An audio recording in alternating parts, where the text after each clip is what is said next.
వర్షాల కారణంగా సింగూరు ప్రాజెక్టు నుంచి వరద ఉధృతి పెరగడంతో శ్రీ వనదుర్గ భవానీ ఆలయం గత 3 రోజుల నుంచి మూసివేశారు.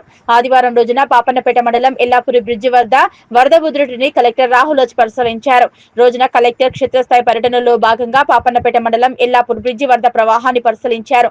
సింగూరు ప్రాజెక్టు ద్వారా 50,000 క్యూసెక్కుల నీరు దిగువకు విడుదల చేయడం జరిగిందని, ప్రస్తుతం ఇలాంటి ప్రమాదం లేదని, 1,00,000 క్యూసెక్కుల నీరు విడుదల చేసిన పక్షంలో వరద ఉధృతి తాకిడి ఉంటుందని ఆర్ఎండ్బి అధికారులు కలెక్టర్ కు వివరించారు. జిల్లా కలెక్టర్ రాహుల్ రాజ్ మాట్లాడుతూ వర్షాల వరదల వలన రైతులకు, సామాన్య ప్రజలకు ఎటువంటి ఇబ్బంది కలగకుండా చూడాలని, నీటి మట్టాన్ని అంచనా వేస్తూ దానికి అనుగుణంగా చర్యలు చేపట్టారన్నారు.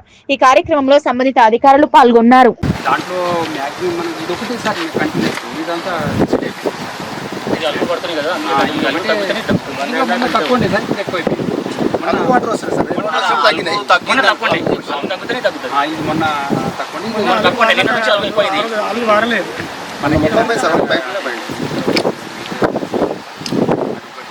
ప్రతిసారి